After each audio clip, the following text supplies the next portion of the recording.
Okay, so the first example that we have of this defining your own data type as a class and packing the capabilities under the hood so that then the users of this class they can just call those methods instead of having to think how the data happens to be laid out this time.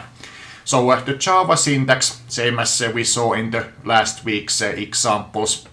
So we always have to write the class. We have no option in this matter. So public class length. So this would be in the file length.java. So recall the naming convention. Capital names means a class, and then other names are for variables and methods. Now to define a data field. So every length object has its own separate value. So to define a data field variable, it is just about the positioning. So if you make a variable declaration that it's inside the class, but it's not inside the method. So this positioning alone, so notice that there is no keyword, anything instance variable data field, but we are declaring a data field called cm, so centimeters, this concept of a length that we are representing. So the length, we're gonna be offering the methods to access and modify the length in different units. But we have to make some internal design decision that we are representing the length as centimeters, and the new keywords here, public and private. So public we already seen, everything's been public so far, but the private, so this one is a compile time construct that prevents this name from being accessed anywhere from outside this class. So the methods that are inside the class, so between these curly braces that define the class, they can see the name and access the data field inside the object. But these private names, they don't even show up to the outside world. So then from the methods in other classes trying to talk about this CM inside the length object, compiler's gonna say no. This field was declared to be private, not supposed to be accessed from the outside, so therefore nobody can write code that depends on the existence and the semantics of this data field. So now anything that's private we can later replace with a new possible implementation. And then for the object-oriented programming gains its power from inheritance and polymorphism. So then different subtypes, we're not gonna have a subtype of length, but that's gonna be next week. We're gonna have a different subtypes of animals in the classic fashion, that the different subtypes, they might have a different implementation for some particular thing. So every length object has, remember, double is a floating point number, represents a physical length, and we have made the design decision to represent it in centimeters in some parallel universe that is otherwise the same, but made the decision to represent the length in inches. So then it would be a perfect mirror image. The methods for accessing and modifying the length in centimeters and inches would be mirror images of each other between these two parallel realities. But every object, so once again, has its own personal copy of the every instance field. If you have 10 separate length objects, you can modify the CM value inside one of them, and this has no effect on the CMs of other length objects. Similarly, more real-world analogy, a bank account, there's several bank accounts, and if you deposit 500 to one of them, it will only modify the balance of that particular account. It doesn't add 500 to everybody's bank account at the same time. So all these instance fields are always with a particular object. Every object of the type length, so the class is a blueprint, all the objects are gonna be structurally identical, they're cast from the same mold, so to speak, but then even though they have the exact same structure, contain the exact same data fields, have exactly the same methods, the difference between them is that the data fields are gonna have different values.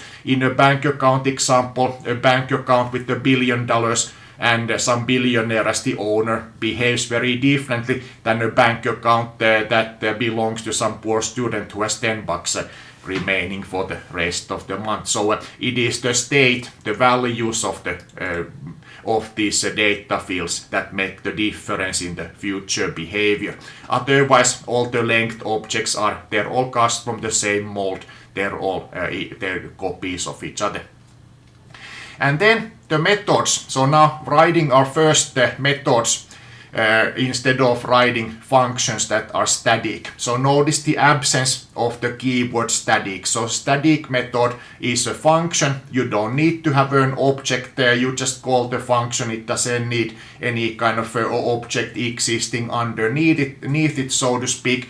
But a non-static method, so an instance method.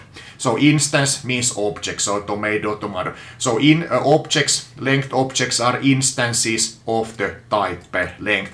So then when you wanna set the centimeters, so to set the length in centimeters, you cannot just do this in thin air like you call a function, but set centimeters where. So this could be a function in the old-timey language where it receives the length object as an additional argument.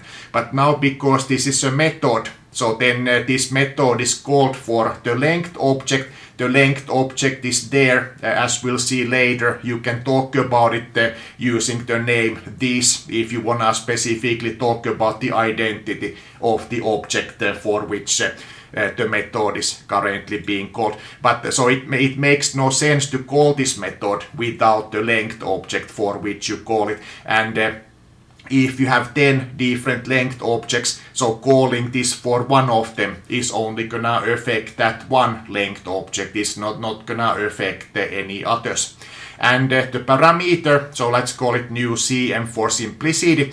So we just assign this little parameter that's gonna cease to exist. Parameters are local variables. They just happen to get their initial value from the caller as opposed to the local variables that are initialized in the method statements, but otherwise so they are there in the stack frame, and the stack frame ceases to exist at the method return. This new CM doesn't exist anymore, but its value has been stored into the data field that exists inside the object, and as long as that object continues to exist, no matter what else happens in the program, the value is gonna be stored in the CM.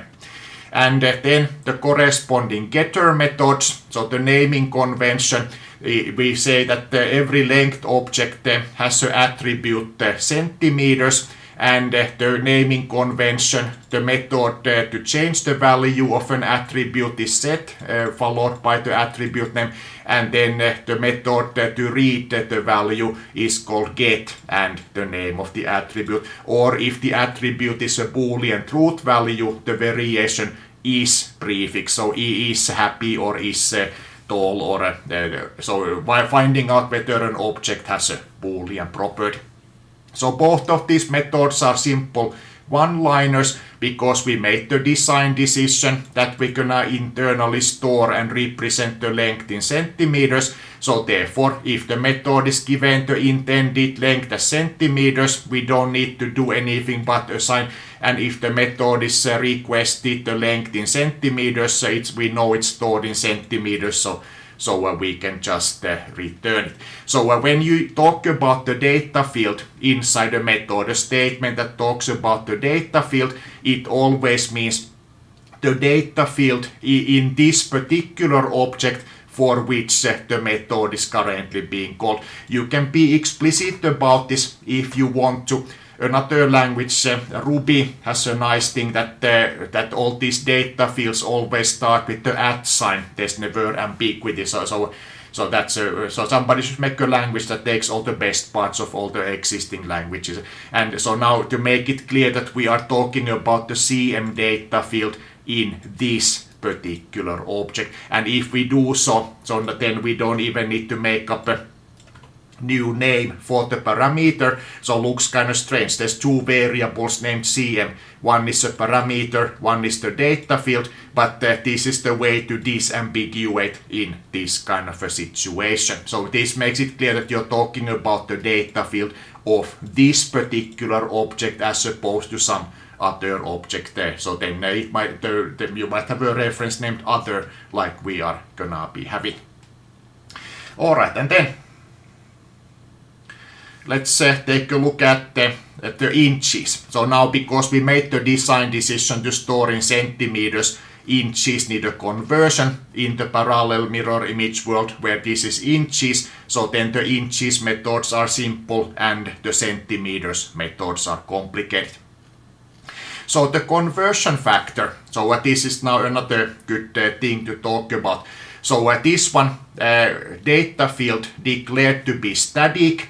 Now this is a bit unfortunate because static and final, that's two separate things and they're easy to confuse, especially because the word static in English means something that's unchanging. So it is actually final. That means, so final, this variable cannot be reassigned. So when something is a static final, so exactly one copy, so that's what the static means. It means that the exactly one copy exists at all times and is shared by everybody. Even if you created million length objects or zero, even if you didn't have any length objects. So this static field, one copy, exists at all times, and static final, so this is now called a named constant, so something that is same for everybody and never changes. All kinds of facts of nature or just agreed societal facts, like the fact that the conversion factor from centimeters to inches. So then the naming convention in Java is that these named constants, they're named in all capital letters. So if you see something that is all capital letters, you know right away that it's a named constant. Some quantity has been given a descriptive name. So this has the advantages. So well, we're not gonna change this, but you might have some value that is fixed by agreement. Then the agreement changes. So all you need to do is change one line and recompile. You don't need to go hunting for every occurrence of this number in your entire code and change it everywhere and then forget to change one and then accidentally change a number that's the same number but in a different purpose. So then this eliminates, this makes the code more readable and much more easier to edit. But so static, exactly one copy of the data is shared by everybody, so it could still be changed. If somebody changes it, it immediately changes for everybody. Whereas then final means that this variable cannot be reassigned. Final is not the same thing as immutable. We'll talk about that also later today. But now let's move on to the inches methods. So this object to the outside world is offering two attributes. It stores the same physical length in either centimeters or inches as the outside world needs. So internally, we don't store the inches, we only store the centimeters because the conversion from centimeters to inches. So if the user wants to set the length but indicates that they wants to do so in inches, notice the numerical data types, they don't carry any units with them. You can't look at the number and just from the number determine which one it was. So the caller describes the intention by the choice of the method. Are they calling set centimeters or are they calling set inches? And in that case, well, we still have to store the value. Let's put the clarifying this also again in both of these. So inches is a parameter, but we calculate the new value before storing it inside the object. And then as the method returns, the stack frame vanishes and this inches doesn't exist anymore. But it served its purpose, the intermediate value that was converted and stored into CM. And then the accessor, because we know that the length is stored in centimeters, so now we have to convert the other way around. Now let's observe this data type in action. Scrolling down to the main method. So main method is when you wanna run a Java program as a standalone application. So now this, because this length represents a concept that might be hopefully useful, probably not the next example is gonna be more useful, but so represents a concept that is not really an executable program on its own. So this class doesn't really have a reason to have a main method. So most classes are not gonna have a main method because they don't make sense as a standalone application of their own. But we can have a main method for demonstration purposes. Notice the signature can be exactly this one. In Java, the Java program receives the command line arguments as an array of strings, so then they are directly there accessible. But when you create the data type, we have created a new data type. It is now a first class citizen of the language, to the extent that any class you don't get operator overloading or anything like other language. But so the length is a data type. Notice you can make a variable out of it, make a local variable, and assign it to point to a newly created length object. So here is a 20 centimeters. It has a toString method. We'll look at that, and then we call the methods and see what happens. So then looking at this output, running the main, notice main is a static method, it's a function, you call it interactively in BlueJ. So length, so this is the string representation of the object, and the results for calling, so it tells us that it has a 20 centimeters, and now, so this revealing the leaky abstraction. So in principle, so it shouldn't be possible to tell from the outside what is the internal implementation, but here, because this is not a floating point imprecision there, well, it's not. Well, it's the fact that when you divide a number by another conversion factor, you're gonna get some decimals. But then, so we're accessing the length in inches. So it seems like when we stored 20 centimeters, so 20 we got exactly, but the inches we had. So there's now a conversion floating point. So if we use the inches as the internal representation, so then this would be other way around. The inches would be exact number, and then the centimeters would show the extra decimals.